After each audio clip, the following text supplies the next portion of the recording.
Bom dia.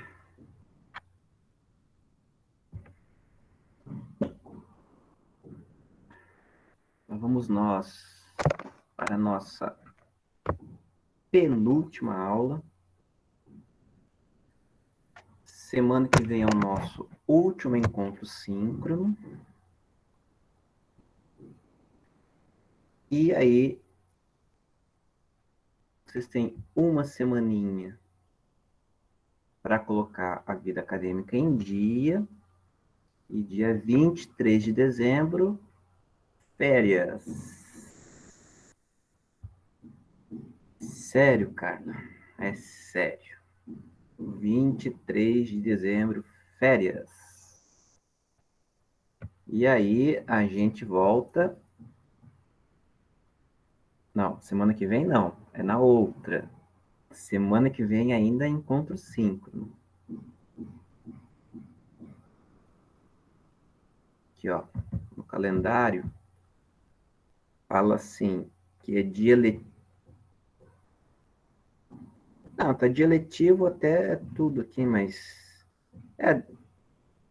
eu vou dar encontro síncrono semana que vem. Dia 13.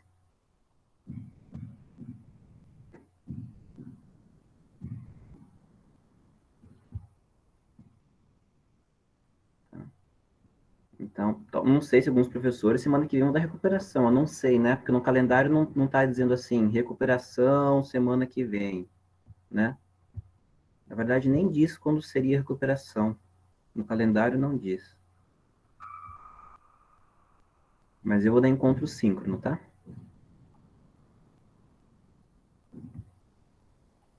23 férias, retorno 31 de janeiro. 31 de janeiro volta no módulo 4. Ok? Mas nós, aqui em filosofia, eu e vocês e eu, nos veremos somente até semana que vem.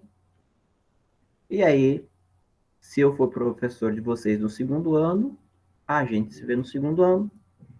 Ou então, no terceiro ano, se eu for professor de vocês no terceiro ano. Certo? Então vamos curtir esses nossos últimos minutos juntos, hoje e semana que vem. Bom, semana que vem tem que ter, porque eu vou falar de Sócrates. Então, eu preciso falar de Sócrates.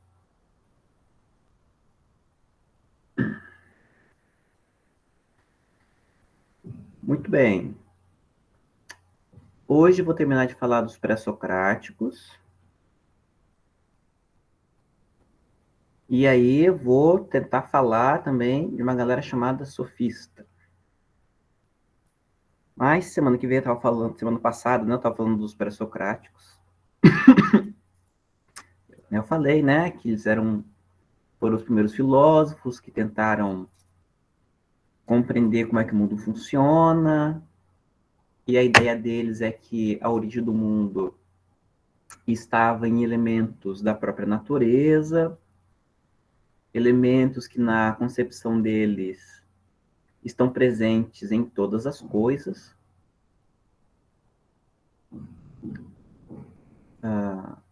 Falei do Tales de Mileto, né, que ele dizia que a origem de tudo estava na água.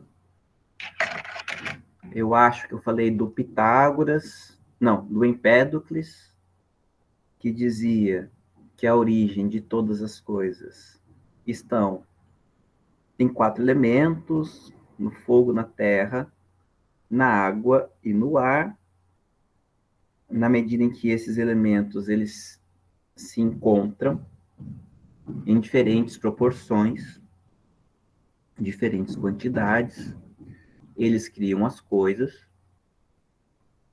Eu acho que eu não consegui falar do Pitágoras, eu não lembro.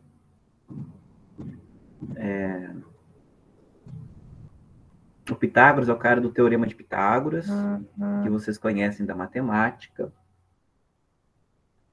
E o Pitágoras, ele era um filósofo, mas também ele era líder de uma seita religiosa, uma seita secreta. E muitas reflexões matemáticas do Pitágoras têm relação com essa religiosidade dele, essa religião dele. A ponto de rola uma fofoca filosófica, não sei se é verdade, mas é o que dizem.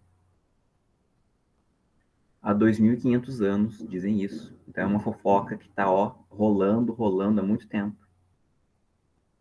Por isso, gente, olha só, por isso que é importante vocês tomarem cuidado quando forem falar de alguém. Porque a história pode ficar rolando por 2.500 anos. Então não façam fofoca, tá? Não é justo com as pessoas que 2.500 anos depois elas não poderão se defender, como é o caso do Pitágoras. Mas diz a fofoca que o Pitágoras tinha lá os cálculos matemáticos dele, algumas teses matemáticas, e um discípulo e um discípulo do Pitágoras descobriu um erro do Pitágoras no cálculo. E começou a falar para todo mundo que estava errado, que a ideia certa era essa, né? Que o Pitágoras estava dizendo lá estava errado, coisa e tal. Aí, obviamente, o Pitágoras ficou sabendo da história, disse para alguns discípulos chamarem esse outro discípulo para darem uma volta na lagoa, no meio da lagoa.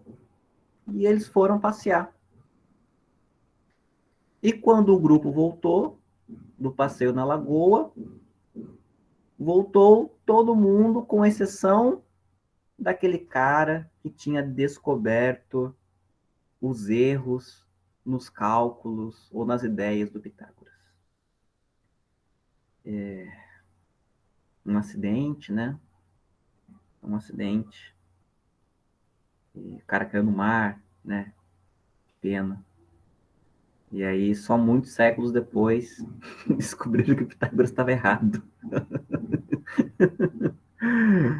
Enfim, então dizem que isso, né? O Pitágoras mandou matar o cara. Mas é fofoca, tá? Fofoca, fofoca. Não estou dando indireta aqui de que não pode discordar do professor, tá bom? Não estou dando essa indireta.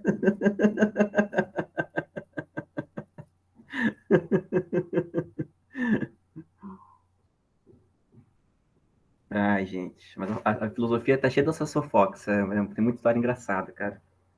A gente assim, nossa, os filósofos, uau, nada, tudo encrenqueiro, só treta, só treteiro. Enfim, aí, então Pitágoras tinha isso, né? Ele era um filósofo, ele era matemático, mas ele também era líder de uma seita religiosa. Uma seita religiosa chamada de Pitagóricos. Pitagóricos. E foi uma seita bastante influente na época, lá na Grécia. O Platão era um pitagórico. Né? Platão tem origem no pitagorismo. Platão também tinha lá suas ideias místicas religiosas. Então, o Pitágoras ele dizia que a origem do mundo, a origem de todas as coisas, estão nos números. Os números é que estão na origem de tudo. Isso porque o Pitágoras ele percebeu que todas as coisas que existem elas têm proporcionalidade, elas têm relações matemáticas e elas são quantificáveis e podem ser descritas por números, né? Podem ser descritas matematicamente. Então, os números têm existência real para Pitágoras, né?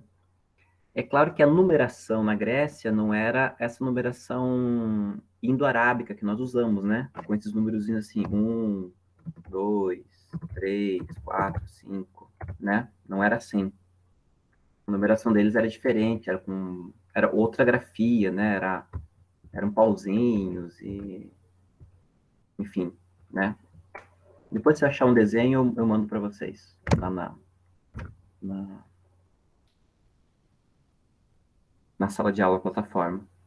Mas eles tinham uma outra representação gráfica para os números e, consequentemente, dava uma outra ideia a respeito dos números, né? Então, eles tinham uma ideia um pouco diferente de nós dos números, do que eram os números. Mas o fundamental é que os números existiam em algum dado, de alguma forma na natureza, os números existiam e davam sustentação a todas as coisas. E o Pitágoras ele começa a perceber isso estudando música. Isso é muito interessante. Estudando lira. Lira, né? Aquele. Acho que é lira. Deixa eu, deixa eu perguntar aqui para quem sabe tudo. Lira. Instrumento.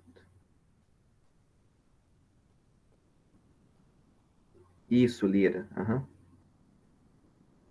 Lira. Não sei se vai aparecer aí.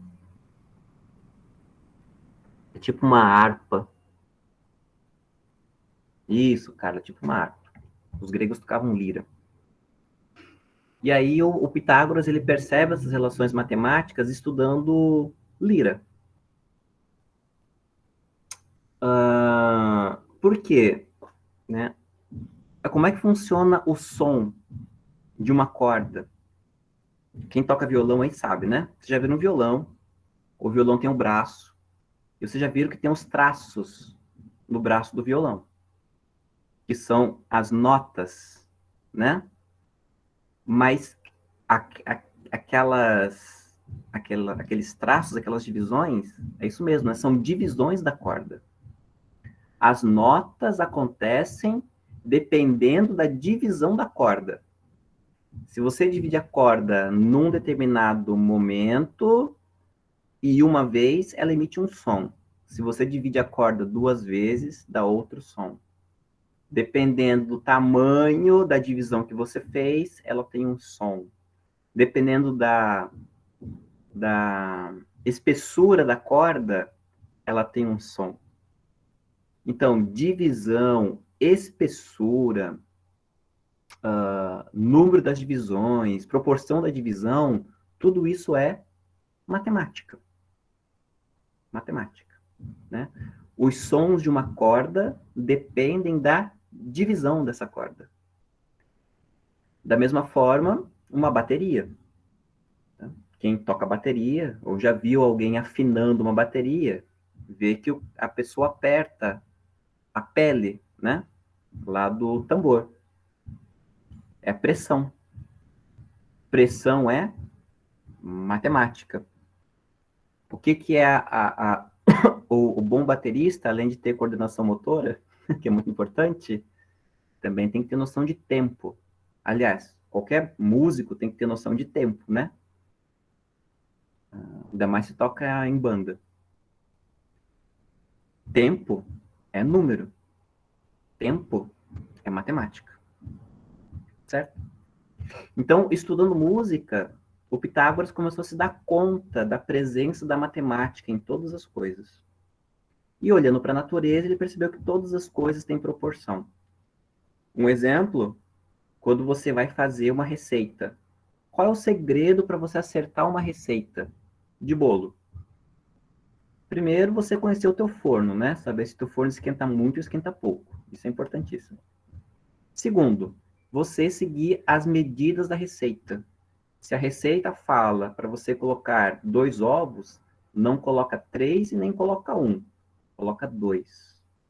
Se a receita diz, coloca 2 xícaras de farinha de trigo, não coloca 1, nem coloca 3. Coloca 2. Porque são as medidas. E essa medida, junto com as outras medidas, é que forma a consistência da massa.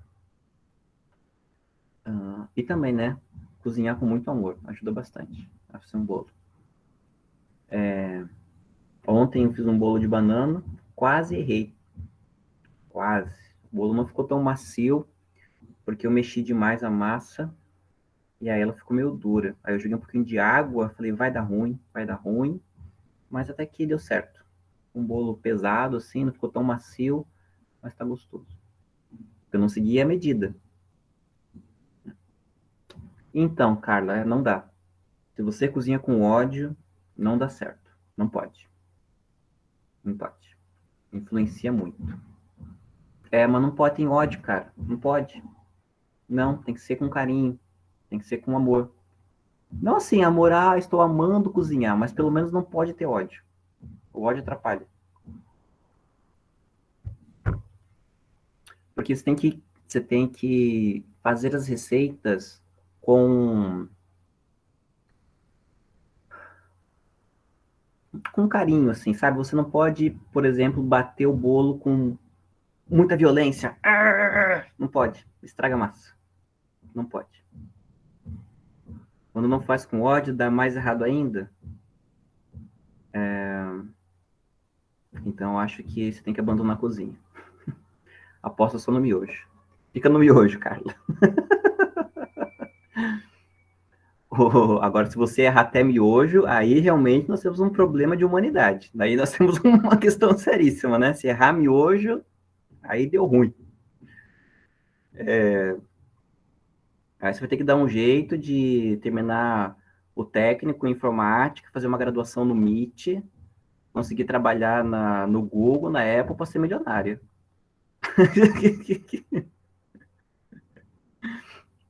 Queimar miojo é fogo, hein? Meu Deus.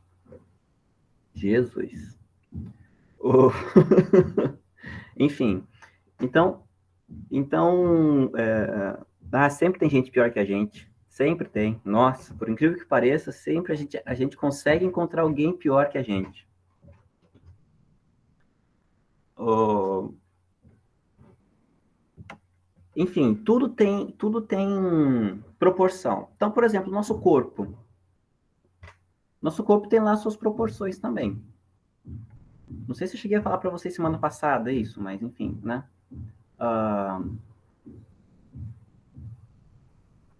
O nosso pé, né? O nosso pé tem o tamanho do nosso antebraço. Falei para vocês semana passada isso? Já nem lembro mais. Você pode ver o tamanho do teu pé pelo teu antebraço. Mede aí, ó.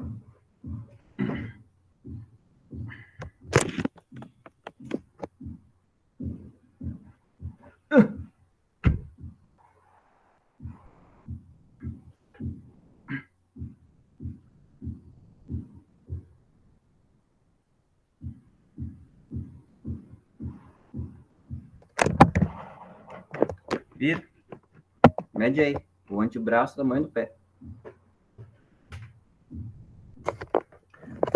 Ou porque você está em fase de crescimento ainda, Manuela. Você está em fase de crescimento. Talvez para vocês não funcionem, porque vocês estão crescendo ainda. Então, é uma fase bem difícil ter 15 anos, porque o nosso corpo, algumas partes crescem mais rápido do que a outra. Não é à toa que adolescente derruba tudo, tropeça do nada, né? Não tem noção do espaço, porque, enfim, o corpo está crescendo, a gente fica tudo embananado. Eu passei por isso, é horrível. Quando a gente é adolescente, parece que a gente desaprendeu a usar o corpo. Não aconteceu com você já isso? Tem um tempo que parece que desaprendeu a usar o corpo? É porque a gente está crescendo ainda, na adolescência, e aí fica todo estabanado. Então, né, o pé tem o tamanho do antebraço, a gente geralmente mede a nossa altura da ponta da cabeça até o chão, né? Em pé, claro. Mas você pode medir o teu tamanho abrindo os braços e medindo da ponta do dedo a outra ponta, de braço aberto. É o que a gente chama de envergadura. Eu tenho 1,71 medindo da ponta da cabeça até a ponta do pé, e eu tenho 1,71 medindo de uma mão a outra, com o braço aberto.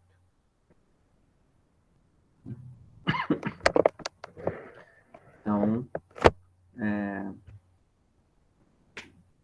você pode medir a tua altura pela tua envergadura também. Tá? Ah, entendi, a Carla é pequenininha, Carla. Entendi agora, Zurê.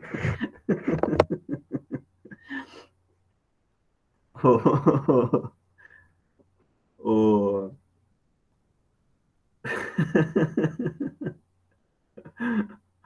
1,52? Ah, tá bom, 1,52 tá bom. Tá bom. O... Quem já fez aula de desenho, né, e aprendeu algumas técnicas, quando a gente vai desenhar o rosto, já viram? O professor ensinou vocês a desenhar rosto?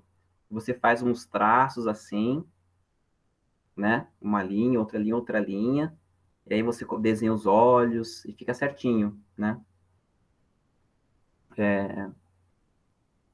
Então, a gente consegue desenhar um pouquinho melhor com essas técnicas, né? Mas é porque é proporção, né? Os nossos olhos, eles ficam numa determinada altura dos nossos ouvidos, e aí tem um espaço da boca, porque o nosso rosto também tem proporções, né? O nosso rosto também tem proporções simétricas. Os gregos também falaram que o nosso corpo tem um ponto de equilíbrio que fica mais ou menos na altura do estômago. Eu esqueci qual é o nome que eles dão a isso, né? Mas se você pega a tua altura e divide por um tal número, aí depois você pega o resultado e mede, dá certinho, no mesmo lugar em todas as pessoas.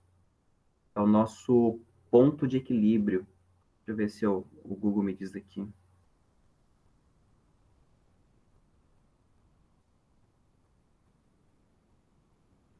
Ponto de equilíbrio, corpo, número. Acho que não vai chamar. É.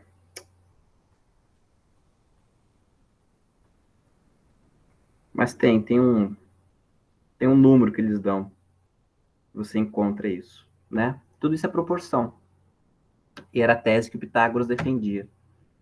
Então, segundo Pitágoras, pelos números a gente consegue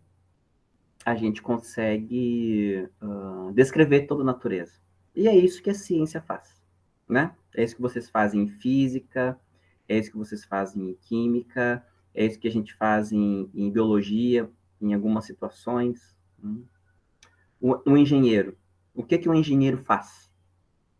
Cálculos numéricos. Antes de levantar um prédio, um engenheiro ou o projetista, ele faz um monte de cálculo para saber se aquela estrutura fica em pé ou não. Vocês da informática, né? Vocês mexem com números. O que é o algoritmo, se não uma fórmula matemática? Vocês têm aula de lógica já? Tem, né? Lógica formal?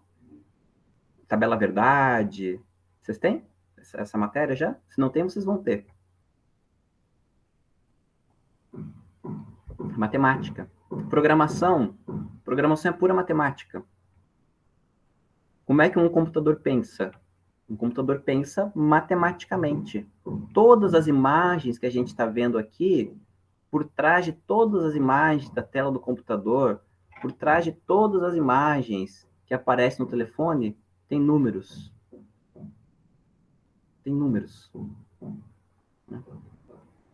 Então, o Pitágoras disse isso no ano 550 a.C.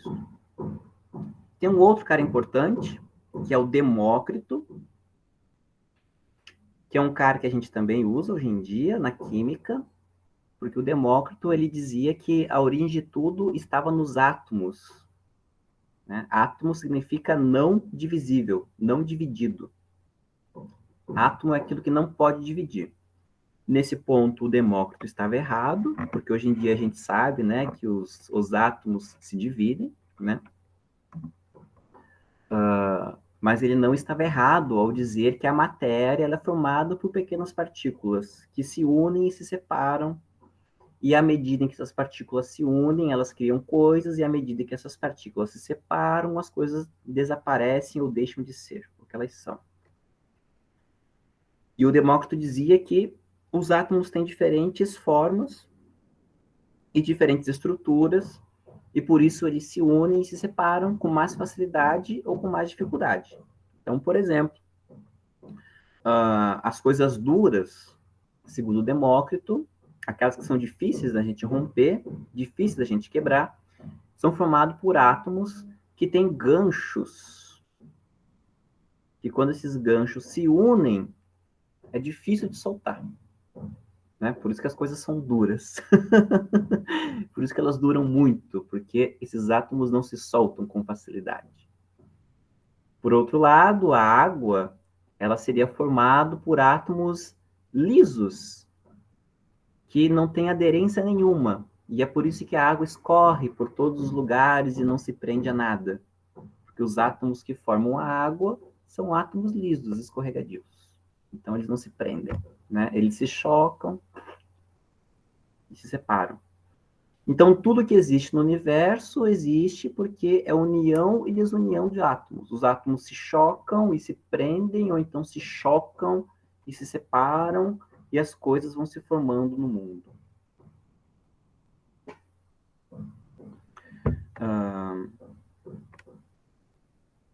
E é isso que a química diz, né? 2000, o Demócrito ele é de 450, 430 a.C. Então, nós estamos aí a 2.300 anos depois dele, 2.400 anos depois dele, e continuamos usando a mesma ideia. O que é a água, se não a união de dois átomos de hidrogênio e um átomo de oxigênio, H2O? Né? O que é o gás carbônico, se não uma molécula, né? Um átomo de carbono e dois de oxigênio?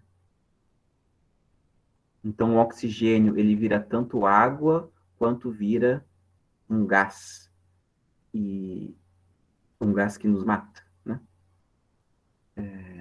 Um gás que polui, dependendo com que outros átomos, com que outros tipos de átomos o oxigênio ele se junta, ele faz coisas diferentes, né? Ele tem o hidrogênio, enfim, tem o oxigênio, dependendo com quem ele se junta, ele vira coisas diferentes.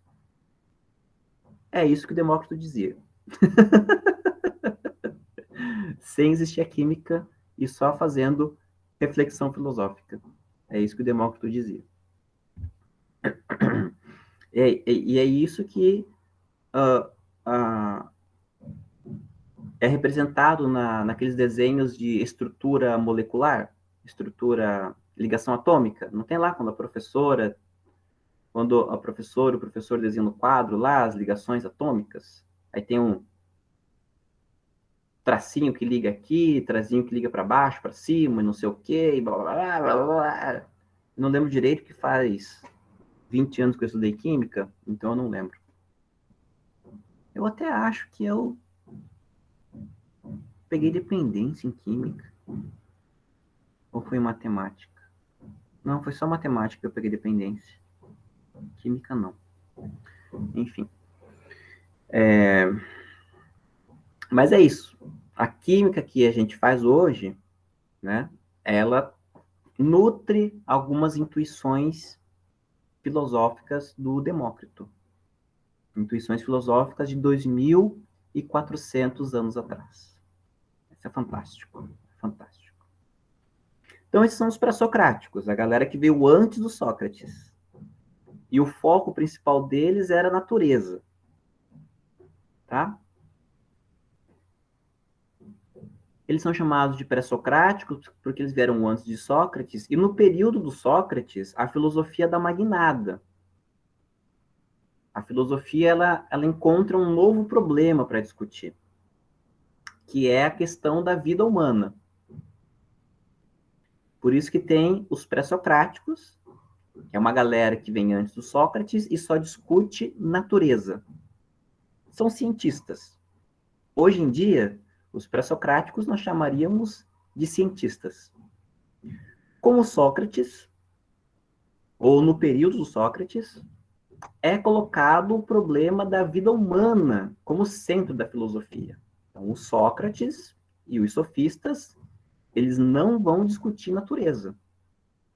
Eles só vão discutir problemas relacionados à nossa vida. Basicamente, discussão sobre política e discussão sobre ética. Resumindo, discussão sobre felicidade. Rafael, mas discutir política, discutir felicidade? Sim, porque a política diz respeito a gente encontrar uma forma de viver em sociedade na qual nós podemos ser felizes em sociedade. Uma sociedade que não seja injusta, e não sendo injusta, nós podemos ser felizes. A ética também é discussão sobre felicidade, porque a ética é a discussão sobre de que maneira nós devemos viver para alcançar a felicidade. Que tipo de vida nos conduz a uma vida feliz? Então, tanto a ética como a política tem como foco a felicidade. A política discutindo felicidade a partir da discussão sobre a justiça e a ética discutindo felicidade através da virtude. Virtude individual na ética, justiça como virtude coletiva na política. Então, quem insere esses temas é Sócrates e os sofistas. E hoje eu começo falando dos sofistas. Essa galera, deixa eu colocar aqui no chat, né? É sofistas, tá? Não é surfistas, não. Ainda que os surfistas também busquem felicidade, mas aí é descendo onda, né?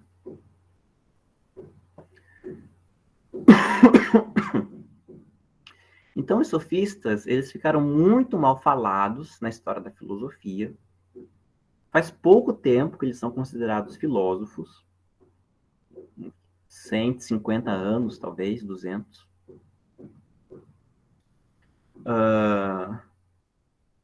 Mas eles eram muito mal falados na filosofia. Muito mal falados. Por culpa da fofoca, né?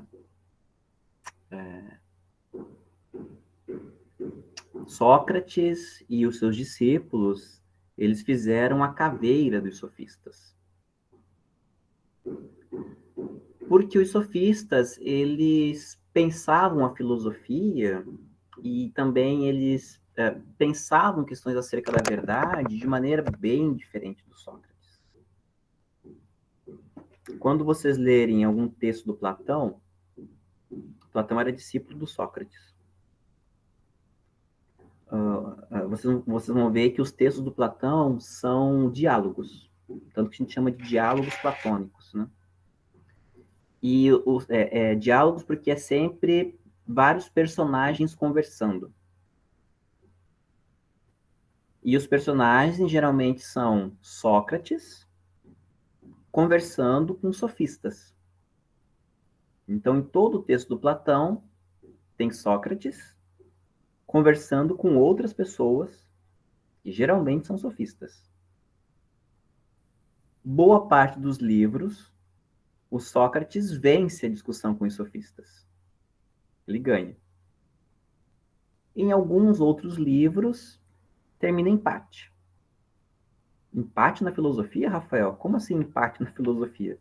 É que quando chega no final do livro, a conclusão é: a gente não sabe. Tem alguns livros do Platão que a conclusão é: não sei. Aí é empate. Mas, enfim, os sofistas nunca ganham a discussão do Sócrates, eles sempre perdem. Sempre perdem. E aí, por que os sofistas ficaram mal falados por Sócrates, né? Bom, primeiro porque os sofistas eles eram professores na Grécia Antiga. Tanto que a palavra sofistas vem de sofos, e sofos são sábios. Sofistas porque eles eram os sábios. Os sábios por quê? Porque eles eram os professores. Eles eram professores que viajavam pelas cidades de Atenas oferecendo os seus serviços educacionais. Só que eles cobravam money, grana, para ensinar. E o Sócrates achava isso um absurdo. Como que vocês cobram para ensinar? Quem é sábio não cobra. Quem é sábio leva as pessoas ao conhecimento, porque isso é uma missão dada pelos deuses. Essa era a visão do Sócrates, né? O Sócrates, ele se entendia como um filósofo porque tinha sido incumbido pelos deuses da missão de levar as pessoas até a verdade. Só que o Sócrates era um aposentado, né, gente? Então Sócrates ele não precisava cobrar porque ele já tinha renda. Aí é fácil, né? Dizer que tem uma missão divina se você já tem o teu garantido, né? É tranquilo. Então, o Sócrates falava mal dos sofistas por causa disso, porque eles cobravam pelo ensino. Mas o que os sofistas ensinavam? Eles eram professores de direito, eles ensinavam a respeito das leis. Eram professores também de retórica e oratória. Retórica são técnicas de argumentação para você convencer as outras pessoas. Então, uma pessoa com uma boa retórica é aquela pessoa que sabe como convencer os outros. Isso é retórica. E oratória é a arte de falar em público. Você saber se comportar em público de maneira convincente. Então, os sofistas, eles eram professores que preparavam os cidadãos para a vida política. Porque na vida política, você tem que entender de lei e você tem que aprender a falar em público e, principalmente, você tem que aprender a convencer as outras pessoas a respeito das suas ideias. É isso que um político faz, não é? O papel do político é dizer que ele está certo. Então, os sofistas eram fundamentais para a democracia na Grécia. Na Grécia não, em Atenas, né? O que a gente chama de democracia hoje, esse sistema de governo, nasceu lá na Grécia Antiga. Os gregos inventaram a democracia. Isso foi os gregos mesmo que inventaram. A democracia foram os gregos que inventaram, lá em Atenas. E como é que funcionava a democracia em Atenas? Os cidadãos, eles se reuniam numa praça e todas as decisões relativas à cidade eram tomadas depois de um amplo debate entre os cidadãos. A democracia grega tinha 3 pilares: isonomia, todos os cidadãos são iguais perante a lei. A lei é a mesma para todos os cidadãos. Isocracia, todos os cidadãos têm o mesmo poder. Tanto é assim que as eleições em Atenas não eram feitas através de voto, era feito através de sorteio. Era sorteado o cidadão que seria o governante. Jogava dado, tirava pelo pauzinho, a dedonha, né? Mas não era voto. Isonomia, isocracia e isegoria. Isegoria é todos os cidadãos têm o direito de falar, têm o direito a discursar e o direito de ser ouvido pelos outros cidadãos. Então, quando eles se reuniam na praça, quem queria falar tinha lá 10, 15 minutos para falar. Depois desse minuto, abria-se o debate sobre a fala do, do cidadão. Né? Não sei se vocês já viram a TV Câmara, a TV Senado alguma vez, mas é assim que mais ou menos funciona o Congresso. O deputado vai na tribuna, ele tem 10, 20 minutos para discursar, ele fala, e depois os outros deputados ficam discutindo o que ele falou. Por isso que demora uma vida para as leis serem aprovadas. Porque todo mundo pode falar, todo mundo pode participar do debate, e os debates duram semanas, duram meses, algumas vezes duram até anos. O Murilo comenta que já viu quando pulava aleatoriamente de canal. Vale a pena assistir de vez em quando para conhecer como é que funciona. Mas é o mesmo princípio da democracia grega. A pessoa vai lá, tem um tempo para falar, e depois que ela falou, ela tem que ouvir os outros falando da ideia dela. É assim que funciona.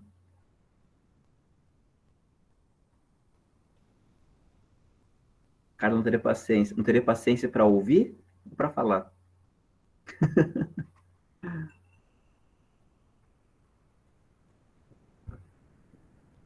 E aí você está desrespeitando os outros cidadãos, Carlos.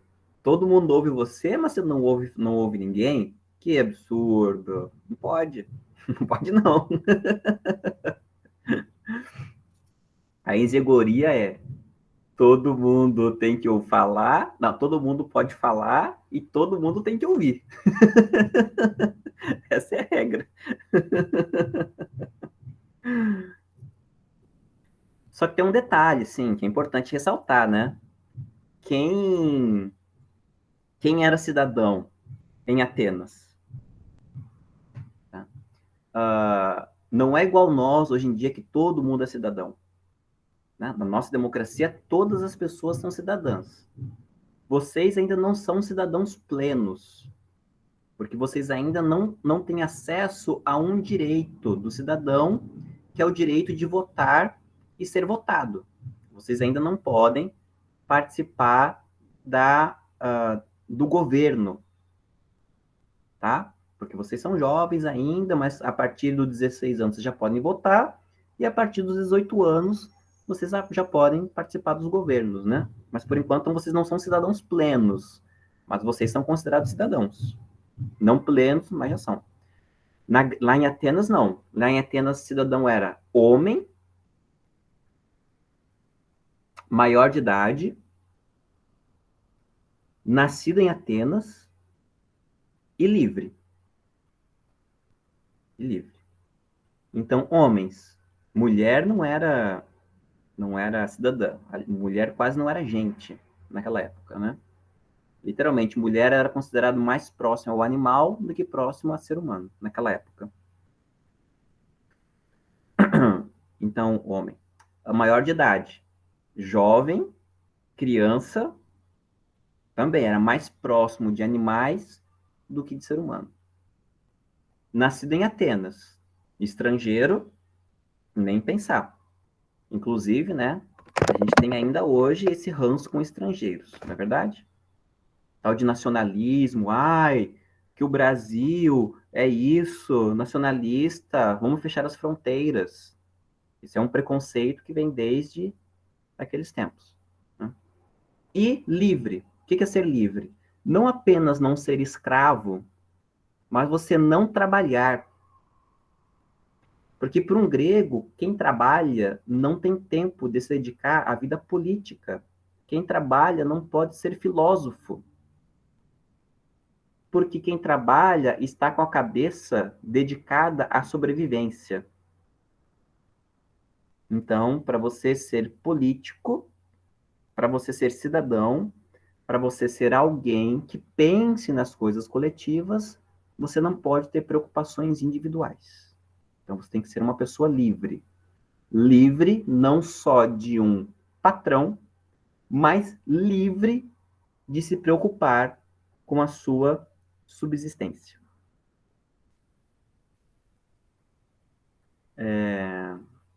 Então, somente um pequeno grupo de pessoas eram cidadãos em Atenas. Por isso que essa democracia tão bonita, né? Etc e tal. E aí já vou partindo para o encerramento da aula. Vou continuar com os sofistas semana que vem, antes de falar do Sócrates. Mas um segundo ranço que o Sócrates tinha dos sofistas é porque os sofistas, eles não ensinavam a verdade. E o Sócrates achava um absurdo. Como é que pessoas que se dizem sábias não ensinam a verdade? Não pode. Eles são pilantras, eles são salafrários. Eles ensinam as pessoas a argumentar, mas não ensinam a argumentar sobre a verdade, porque eles não ensinam a buscar a verdade. E isso tem um motivo. Porque os sofistas, eles não acreditavam que seja possível conhecer uma verdade. Se é que exista uma verdade. Essa noção de que existe uma verdade absoluta, uma verdade que é a mesma para todo mundo, em qualquer momento da história e em qualquer lugar do universo. Então, uma verdade, ela é verdade na criação do mundo, na época de Sócrates, na época de Jesus, hoje e até o Apocalipse. Essa verdade vai ser sempre a mesma. Aqui no Brasil, no Japão, em Marte, no planeta do Thanos, enfim, a verdade é sempre a mesma. Essa é a concepção da verdade absoluta. Os sofistas não achavam que seja possível conhecer essa verdade, se é que esta verdade ela existe. Os sofistas, eles eram o que a gente chama de relativistas. Já ouviram essa expressão, né? Uma pessoa relativista é aquela que começa toda a resposta falando assim: depende. Então, por exemplo, digo assim: eu estou vendendo esse telefone por R$ 1.000. R$ 1.000 é barato ou é caro? Aí vocês vão dizer, um relativista diria: depende. Depende por quê? Depende qual é esse telefone, o ano que ele foi fabricado, depende se para quem eu estou oferecendo o telefone, a pessoa é pobre, a pessoa é rica. Para uma pessoa pobre, R$ 1.000 é grana pra caramba. Para uma pessoa que é filho de um sheik árabe, R$ 1.000 é o valor da bala que ele compra, a bala que vem embrulhada num pacotinho de ouro. Então depende de muitas coisas. Então eu não posso dizer que ele é caro ou ele é barato. Não tem, isso não há uma verdade sobre isso. Depende.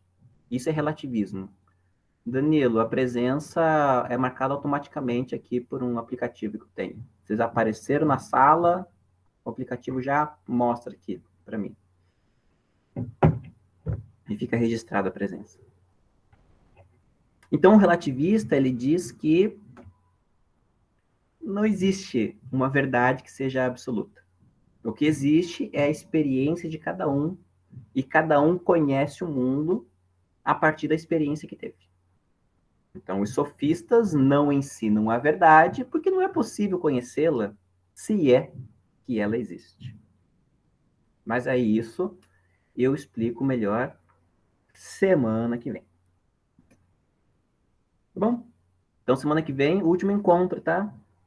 Não deixem de vir. Fiquem bem, se cuidem. Tchau, tchau.